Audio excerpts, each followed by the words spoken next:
យាយមកខុសកន្លែងហើយយប់នេះជាពិធីជប់លៀងខួបកំណើតគ្រួសារប៉ីយើងមិនទទួលយកភ្ញៀវដើរចូលឬយកអាហារទៅញ៉ាំទេខ្ញុំមកទីនេះសម្រាប់ពិធីជប់លៀងតមួយនៅពិធីជប់លៀងគ្រួសារប៉ីមានតម្លៃ188,000យាយគិតថាយាយអាចចូលបានដោយយកបងមកអញ្ជើញមែនទេឈ្មោះខ្ញុំនៅក្នុងបញ្ជីហើយខ្ញុំអាចពិនិត្យមើលបានមិនចាំបាច់ពិនិត្យមើលទេភ្ញៀវគ្រួសារប៉ីមិនស្លៀកពាក់បែបនេះទេមានហាងលក់មីមួយនៅខាងស្ដាំ188,000គឺច្រើនពេកហើយប៉ុន្តែ158.80ក៏គ្រប់គ្រាន់ដែរខ្ញុំវិលមុខបន្តិចអង្គុយចុះសិនទៅកុំដួល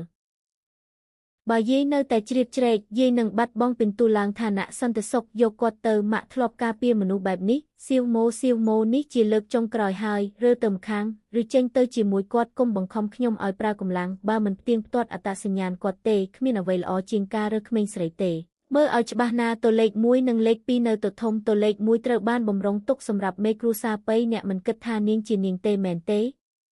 តើនាងមើលទៅដូចនាងទេខ្ញុំមិនគួរមើលសម្លៀកបំពាក់របស់នាងទេ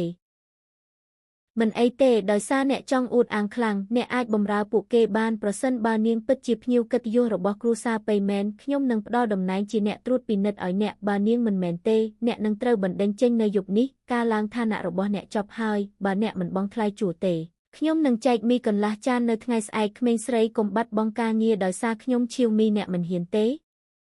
ឈៀវមីអ្នកមិនហ៊ានទេខ្ញុំនឹងទទួលភ្ញៀវខ្ញុំនឹងពិនិត្យអត្តសញ្ញាណរបស់នាងខ្ញុំនឹងទទួលខុសត្រូវមនុស្សគ្រប់គ្នាបានឬហើយឈៀវមីបានជ្រើសរើសខ្លួនឯងឈ្មោះរបស់អ្នកគឺឈៀវមីមែនហើយឈៀវមីដូចជាឈៀវមូមីដូចជាស្រាអង្គរតើម្ដាយរបស់អ្នកឈ្មោះសិនណានជីមែនទេតើអ្នកស្គាល់ម្ដាយរបស់ខ្ញុំទេមែនហើយគាត់ក៏នៅយន្តលីកាពី20ឆ្នាំមុនដែរម្ដាយខ្ញុំមិនដែលប្រាប់ខ្ញុំទេអ្នកនឹងគាត់កុំនិយាយអ្វីទៀតសូមផឹកស្រាសិនហើយពេលអ្នកជាសះស្បើយខ្ញុំនឹងពិនិត្យមើលការអញ្ជើញឲ្យអ្នកភ្លាមឈៀវមូអ្នកពិតជាចាត់ទុកសន្តាគារផ្កាយ5ដូចជាស្ថានីយជួយសង្គ្រោះមែនទេកៅអីទឹកក្តៅស្ករត្នោតខ្ញុំចិត្តរួចរាល់ហើយដើម្បីកក់បន្ទប់ឲ្យគាត់មានរោគសញ្ញាជាតិស្ករក្នុងឈាមទាបហើយច្បាប់ទទួលភ្ញៀវរបស់សន្តាគារចែងថាប្រសិនបើភ្ញៀវមិនស្រួលខ្លួនពួកគេត្រូវតែទទួលភ្ញៀវជាមុនសិនភ្ញៀវអ្នកពិតជាហ៊ានចាត់ទុកនរណាម្នាក់ដូចជាភ្ញៀវមែនទេស្រីតូចមិនអីទេខ្ញុំនឹងរងចាំអ្នកនៅមាត់ទ្វារដោយខ្លួនឯងខ្ញុំមិនរំខានអ្នកទេដោយសារអ្នកចូលមកជាមួយការអញ្ជើញអ្នកគឺជាភ្ញៀវរបស់យន្តលីខ្ញុំនឹងមិនបណ្ដេញអ្នកចេញទេរហូតដល់អត្តសញ្ញាណរបស់អ្នកត្រូវបានផ្ទៀងផ្ទាត់កន្លះពែងនេះជាអ្វីដែលណានជីយកពីផ្លាកសញ្ញាចាស់ហាងអាចរើបានប៉ុន្តែផ្លាកសញ្ញាមិនអាចបាត់បង់បានទេហើយឫសគល់របស់សិប្បករក៏មិនអាចបាត់បង់បានដែរកន្លះពែងជាហាងលក់មីរបស់ម្ដាយខ្ញុំហេតុអ្វីបានជាអ្នកមានវាខ្ញុំបានរក្សាទុកវាសម្រាប់គាត់អស់រយៈពេល20ឆ្នាំមកហើយដំបូងឡើយខ្ញុំចង់ប្រគល់វាទៅគាត់ផ្ទាល់នៅពេលនេះអ្នកមិនដឹងទេម្ដាយរបស់ខ្ញុំបានទទួលមរណភាពកាលពី6ឆ្នាំមុនឈើបាក់មួយដុំហើយអ្នកកំពុងបង្ហាញអារម្មណ៍ខ្លាំងម្ល៉េះប្រគល់វាទៅគាត់វិញ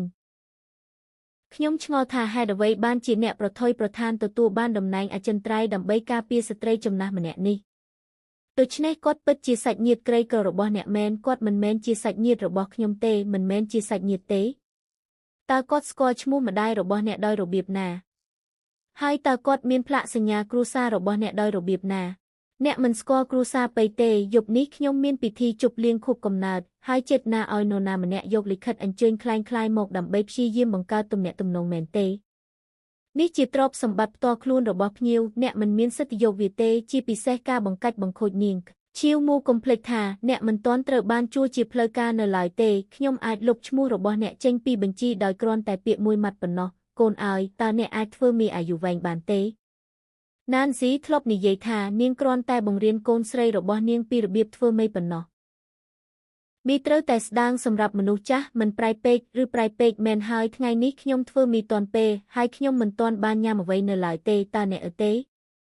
អ្នកពិតជាមកទីនេះដើម្បីផ្ទុកអាហារដោយឥតគិតថ្លៃអ្វី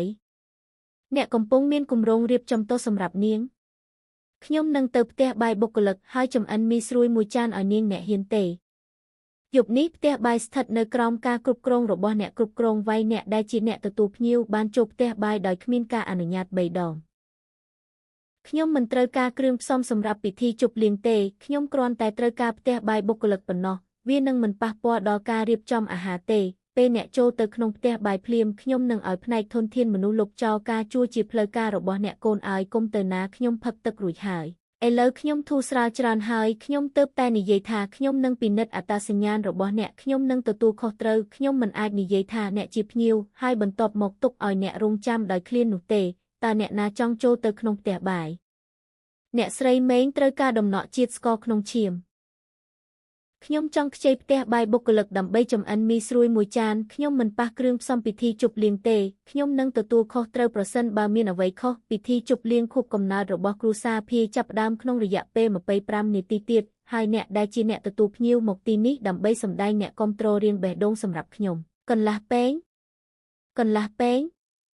អ្នកគ្រប់គ្រងវាតើអ្នកស្គាល់ផ្លាកសញ្ញាឈើនេះទេតើវាមកពីណា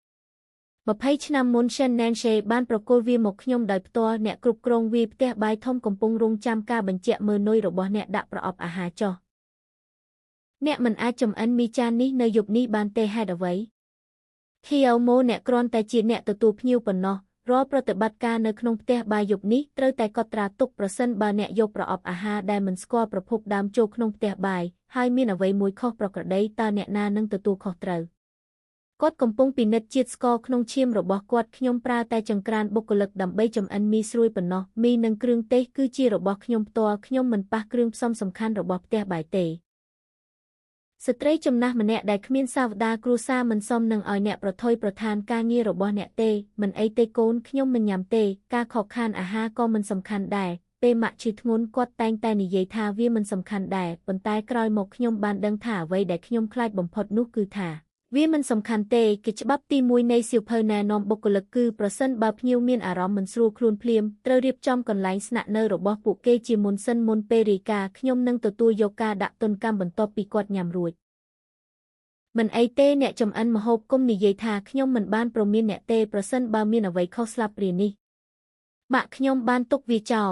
គាត់និយាយថាអ្នកមិនអាចប្រញាប់ប្រញាល់ចំអិនមីសម្រាប់អាយុវែងបានទេបើមិនដូច្នោះទេស៊ុបនឹងคล้ายទៅជាពុកអ្នកពិតជាតារាសម្ដែងមែនកំពុងតែធ្វើមីឲ្យមនុស្សបោកប្រាស់នៅក្នុងពិធីជប់លៀងខួបកំណើតសន្តាគារផ្កាយ5ឈៀវម៉ូបើអ្នកចង់ល្បីខ្ញុំនឹងបង្ហោះវានៅលើ WeChat របស់អ្នកមួយសន្ទុះក្រោយមកញ៉ាំយឺតតើវាក្តៅពេកទេ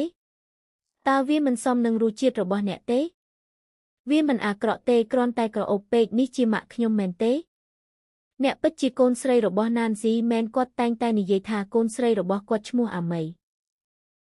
មែនហើយឈៀវម៉ូអ្នកពិតជាបាននាំមនុស្សមកសម្ដែងមែនខ្ញុំដឹងថាវាជារឿងចៃដន្យណាស់ស្ត្រីចំណាស់បានយករូបថតម្ដាយរបស់អ្នកមកហើយអ្នកបានធ្វើមីឲ្យនាងដូច្នេះអ្នកទាំងពីរបានរួមគំនិតគ្នាឡើងឋានៈក្នុងពិធីជប់លៀងខួបកំណើតគ្រួសារប្រគល់វាមកខ្ញុំវិញខ្ញុំបានបង្ហាញអ្នករួចហើយពួកគេស្គាល់គ្នាស្ត្រីចំណាស់ម្នាក់នេះមិនមែនជាភ្ញៀវតតែសោះឈៀវមីបានរៀបចំឲ្យនាងបង្កបញ្ហាឈៀវមីប្រសិនបើពិធីជប់លៀងខួបកំណើតគ្រួសារត្រូវបានរំខានដោយសារតែអ្នកមិនអាចទ្រាំទ្រនឹងផលវិបាកបានទេ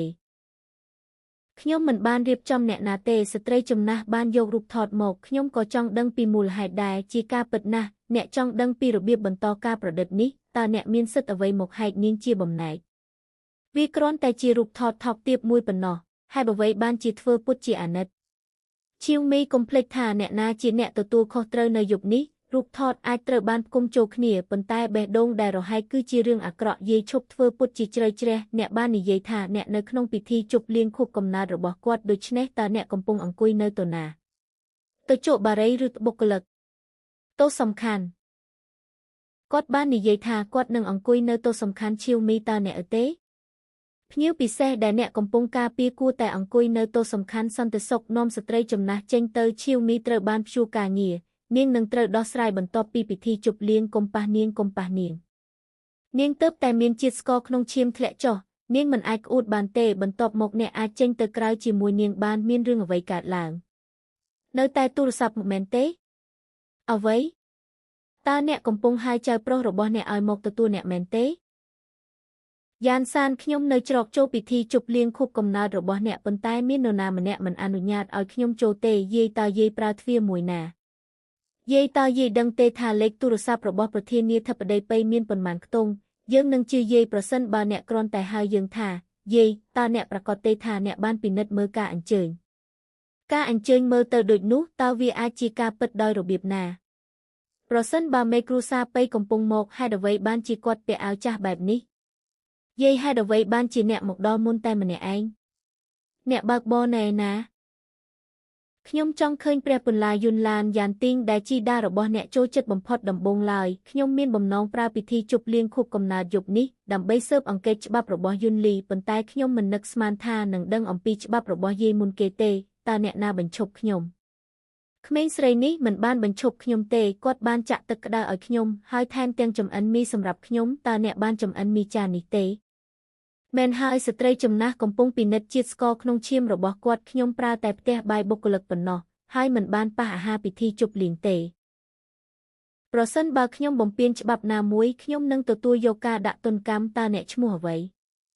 ឈៀវមីលោកប្រធានាធិបតីប៉ីគាត់គ្រាន់តែទៅផ្ទះបាយដោយគ្មានការអនុញ្ញាតពីយាយហើយនិយាយថាគាត់ស្គាល់យាយចំណាស់ខ្ញុំសង្ស័យថាគាត់បានធ្វើវាដោយចេតនាតើខ្ញុំបានសួរអ្នកទេ6 ឆ្នាំមុននៅហាងលក់មីបែនជែននៅតាមផ្លូវចាស់នៅបេលយីអ្នកក៏បានចម្អិនមីសម្រាប់ខ្ញុំដែរអ្នកជាសិស្សដែលមិនបានយកឆាត់មកមែនទេខ្ញុំបានស្វែងរកអ្នកអស់រយៈពេល6 ឆ្នាំមកហើយវាហាក់ដូចជាចានមីនេះជួយសន្សំសំចៃច្រើនជាងខ្ញុំទៅទៀត6 ឆ្នាំមុនខ្ញុំគ្រាន់តែស្ដាប់ម៉ាក់ហើយបន្ថែមស៊ុតចៀនបន្ថែមទៅក្នុងចានមីនោះដូច្នេះមាននរណាម្នាក់ចងចាំជាយូរមកហើយលោកប្រធានាធិបតីប៉ៃឈៀវមូគឺជាអ្នកជំនាញខាងធ្វើជនរងគ្រោះគាត់តែងតែចូលចិត្តលើកឡើងពីម្ដាយរបស់គាត់